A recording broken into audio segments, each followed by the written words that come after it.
عمران خان خود بیان دیتے تھے کہ جنرل باجوہ ان کے والد کی طرح ہیں. کہ میں ایسے کئی لوگوں کو جانتا ہوں جو کہ اس حوصلہ افزائی کے نتیجے میں مکتی باہنی میں شامل ہوئے اور بھارت جا کے اسلحے کی ٹریننگ حاصل کی. اگر آپ عمر ایوب کو، جو کہ ایوب خان کے پوتے ہیں، انہیں وزیر اعظم کا کینڈیڈیٹ نامینیٹ کر کے بتانا چاہتے ہیں کہ آپ موجودہ دور کے مجیب الرحمان ہیں، تو آپ بہت بڑی غلطی کر رہے ہیں. زیرک بھارتی اسٹریٹجک تھنکرز ہیں، وہ اس کا اعتراف کرتے ہیں کہ جو بیانیہ انہوں نے ریاست کے خلاف گھڑا ہے یا گھڑنے کی کوشش کی ہے، وہ ان کے دفاعی ادارے یا انٹیلیجنس ایجنسیز بھی پاکستان کی فوج کے خلاف اتنی کامیابی سے شاید نہیں کر سکتے تھے. جیل میں عمران خان صاحب ہیں، ٹویٹر ہینڈل کہاں سے چل رہا ہے، یہ بڑا لوگوں کے ذہن میں سوال آ رہا ہے.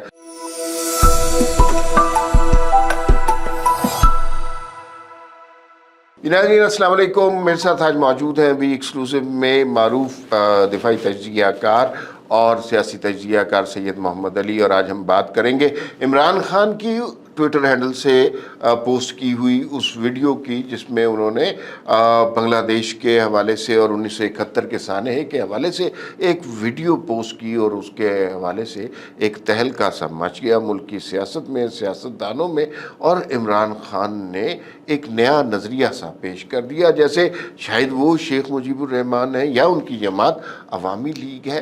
تو محمد علی صاحب یہاں پر موجود ہیں، ان معاملات پر ان کی گہری نظر ہے. ذرا یہ بتائیے، کیا آپ کو یوں لگتا ہے کہ کچھ سملیرٹیز ہیں، کچھ مماثلت ہے تحریک انصاف میں اور عوامی لیگ میں؟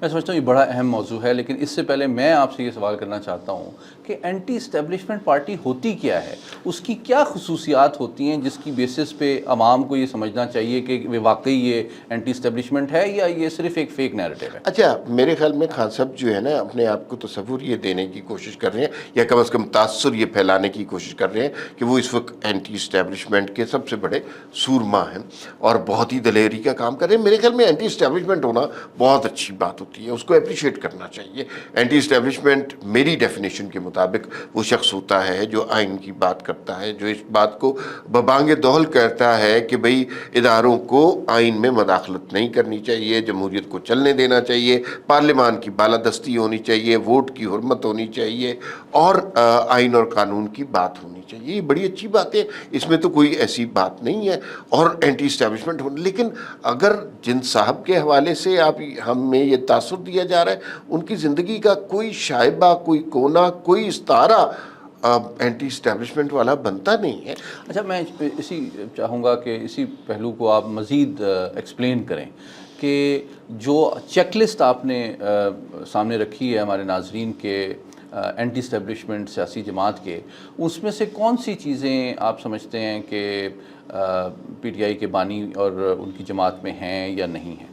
بھائی دیکھیے، عمران خان کی ساری زندگی پرو اسٹیبلشمنٹ سیاست میں گزری ہے. کلیم ان کا یہی رہا ہے کہ وہ اینٹی اسٹیبلشمنٹ رہے. عمران خان کا 2014 کا دھرنا جو ہے، وہ ظاہر ہے آج باتیں کھل کر سامنے آ چکی ہیں.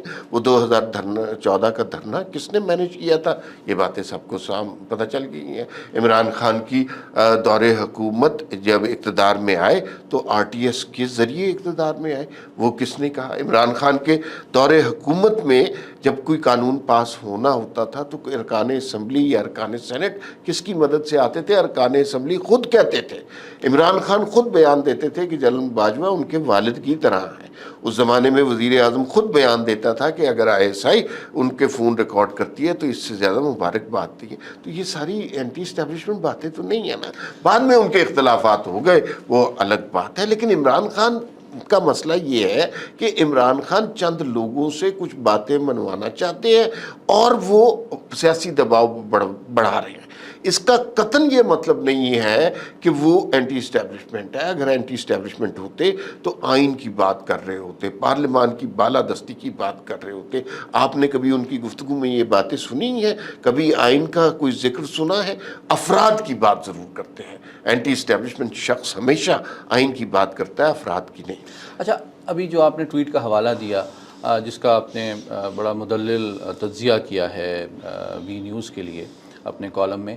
مجھے یہ بتائیے کہ عوامی لیگ کے ساتھ کیا مماثلت پیدا کرنے کی کوشش کی جا رہی ہے یا دریافت کرنے کی کوشش اصل کی میں جا نا رہی ہے؟ یہ سوال میرے ذہن میں یہ تھا کہ اس کا جواب میں آپ سے لوں گا کہ عوامی لیگ جو ہے وہ ایک اور پیٹرن تھا، وہ حالات مختلف تھے، وہ وقت مختلف تھا، وہ سیاسی وجوہات مختلف تھی اس وقت.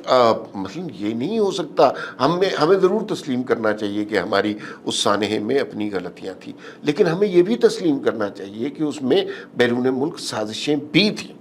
تو میں اس پہ یہ ضرور چاہتا تھا کہ آپ کا نقطہ نظر میں جانوں کہ اس وقت کیا تھا اور اب کیا ہے. نہیں، میں سمجھتا ہوں کہ اگر ایک غیر جانبدارانہ انداز میں دیکھا جائے تو دونوں پہلو ہیں، کچھ چیزیں سملر ہیں، کچھ چیزیں مختلف ہیں. میں سملر چیزیں پہلے بتا دیتا ہوں جو کہ دلچسپ ہیں. وہ یہ ہے کہ آپ دیکھیے کہ ایک پارٹی ہے جو کہ اس وقت فی الوقت اپنی حکمت عملی کے طور پہ فوج اور ریاستی اداروں کے خلاف اپنی سیاسی مہم جاری رکھے ہوئے. یہ تو ایک موجودہ ایک سملیرٹی ہے. دوسری سملیرٹی یہ ہے کہ جو سول ملٹری ریلیشنز میں تلاطم پیدا کرنے کی کوشش کی جا رہی ہے اس میں ایک کسی حد تک کامیابی عوامی لیگ نے حاصل کی تھی. اور تیسری سملیرٹی یہ ہے کہ ہمارے جو دشمن ہیں، جو ازلی دشمن ہیں، وہ جتنی پذیرائی اور ستائش سے عوامی لیگ کی حکمت عملی کو دیکھتے تھے، کسی قدر اس معیار کی تو نہیں ہے ان کی حرکات، لیکن یہ کہ کسی حد تک وہ پذیرائی جو سنجیدہ اور زیرک بھارتی اسٹریٹجک تھنکرز ہیں وہ اس کا اعتراف کرتے ہیں کہ جو بیانیہ انہوں نے ریاست کے خلاف گھڑا ہے یا گھڑنے کی کوشش کی ہے وہ ان کے دفاعی ادارے یا انٹیلیجنس ایجنسیز بھی پاکستان کی فوج کے خلاف اتنی کامیابی سے شاید نہیں کر سکتے تھے. لیکن جو دوسرا پہلو ہے ڈسسملیرٹیز، وہ بھی ایکولی میں سمجھتا ہوں کہ امپورٹنٹ ہیں. پہلی بات یہ کہ ریاست مدینہ کا نظریہ پیش کیا گیا، جیسے کہ یہ مدینہ ثانی بنانا ہے آپ نے.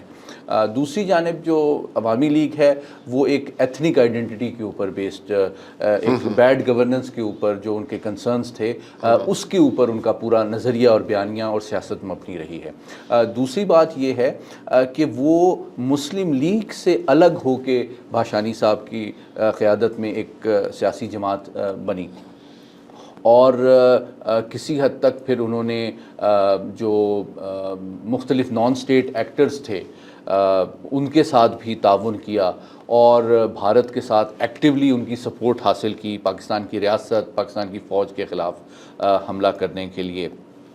لیکن تیسری چیز جو سب سے امپورٹنٹ ہے جس کا آپ نے بھی شروع میں ذکر کیا وہ یہ ہے کہ وہ ایک آرگینک، ایک نیچرل اینٹی اسٹیبلشمنٹ پارٹی تھی جس نے ریاست کے خلاف، فوج کے خلاف پوری مہم چلائی. پاکستان کی کو دولخت انہوں نے سیاست کے ذریعے سے بھی، لیکن ساتھ ہی ساتھ ملک دشمن عناصر سے مدد لے کے بھی کیا. لیکن اس میں ایک میں آپ کو بتاؤں بڑی حیرت کی بات ہے مجھے، دیکھیے 71 میں جو موومنٹ چلی، میں بڑے وثوق سے یہ کہتا ہوں کہ اس کے اندر ہماری غلطیاں بھی تھیں اور وہ غلطیاں نہ ہوتی. لیکن اگر آپ عمر ایوب کو، اور اس کا وہ ساری غلطیوں کا آغاز ایوب خان کے دور سے ہوا تھا، اگر آپ عمر ایوب کو جو کہ ایوب خان کے پوتے ہیں انہیں وزیر اعظم کا کینڈیڈیٹ نامینیٹ کر کے بتانا چاہتے ہیں کہ آپ موجودہ دور کے مجیب الرحمان ہیں، تو آپ بہت بڑی غلطی کر رہے ہیں. پھر دوسرا المیہ اس دور کا یہ بھی ہے کہ جو شخص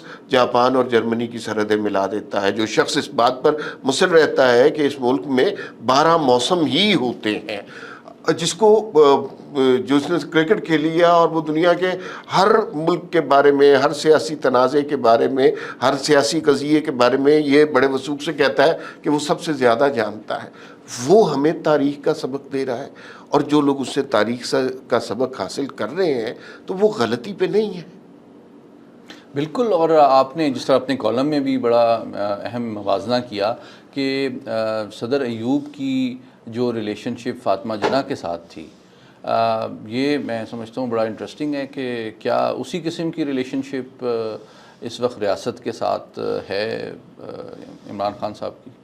بہت دلچسپ بحث ہے. اس بحث کے اندر جتنا ڈیپ ڈاؤن چلتے جائیں تو آپ کو ایک بات کا ثبوت پتہ چل جاتا ہے اور ملتا رہتا ہے اور بڑے تسلسل کے ساتھ ملتا ہے کہ عمران خان صاحب جو کچھ بننا چاہ رہے ہیں وہ کچھ ہے نہیں. یہ اسی طرح کی بات ہے. میں ایک بڑی آڈ سی ایگزامپل دیتا ہوں, اور یہ بھی آپ نے اس بات کا اقرار بھی کیا کہ بہت سارے لوگ ان کی طرف مائل ہیں, اور مائل ظاہر ہے. ایک میں آپ کو آڈ سی ایگزامپل اس لیے دیتا ہوں کہ ان لوگوں کو بھی پتہ نہیں, ان کی ایج کم ہے, 18-20 سال کے بچے سارے زیادہ تر لوگ جو ہیں ان کو بڑے آئیڈیلائز کرتے ہیں. یہ اسی طرح کی بات ہے کہ جب ہم چھوٹے تھے اور ہم دنیا میں کہیں نہیں نکلے تھے اور ہم نے صرف مری دیکھا تھا, تو ہم کہتے تھے کہ دنیا کا سب سے خوبصورت علاقہ جو ہے نا وہ مری ہے. تو جب ہم دنیا میں باہر نکلے تو ہمیں پتہ چلا کہ دنیا اور بھی بہت خوبصورت ہے, اور بھی بہت سے علاقے ہیں. تو ابھی جو نوجوان نسل ہے نا وہ ایک خاص کوکون کے اندر ہے. آہستہ آہستہ اگر میں صرف ایک جملہ یہ نوجوان نسل کے حوالے سے ایڈ کر سکوں, ایک اور مماثلت بڑی میں سمجھتا ہوں خطرناک ہے, اور وہ یہ ہے کہ جس طرح عوامی لیگ نے نوجوان نسل کو کلٹیویٹ یا گمراہ کر کے ان کو انکریج کیا کہ آپ مفتی باہنی جوائن کریں, اور پھر میں آپ کے وسیلے سے یہ بتانا چاہتا ہوں اس فورم سے کہ میں ایسے کئی لوگوں کو جانتا ہوں جو کہ اس حوصلہ افزائی کے نتیجے میں مکتی باہنی میں شامل ہوئے اور بھارت جا کے اسلحے کی ٹریننگ حاصل کی, پاکستان کی فوج کے خلاف سفارہ ہوئے, ہتھیار اٹھائے, اور پھر بنگلہ دیش بن گیا جب مشرقی پاکستان.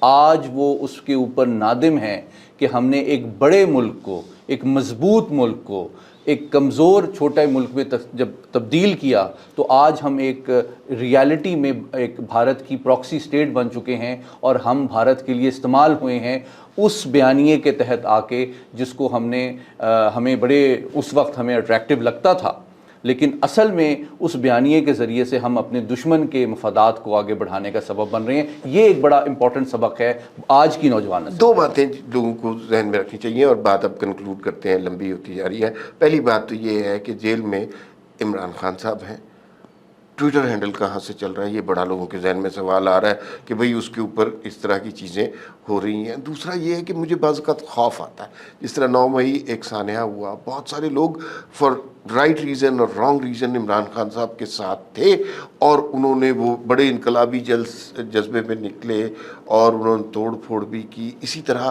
ابھی بھی بہت سارے لوگ شامل ہیں, اور وہ بچے پاکستان کے بچے ہیں, مجھے بڑے پیارے ہیں, جو تحریک انصاف سے کہ انقلابی جذبے میں ان کے ساتھ ہیں.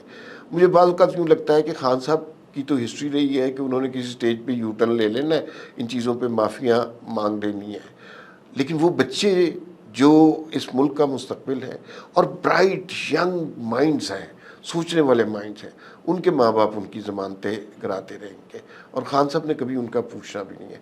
مجھے ان بچوں کے مستقبل کے حوالے سے خوف آتا ہے. فی الوقت اتنا ہی, پھر ملاقات ہوگی. اللہ حافظ.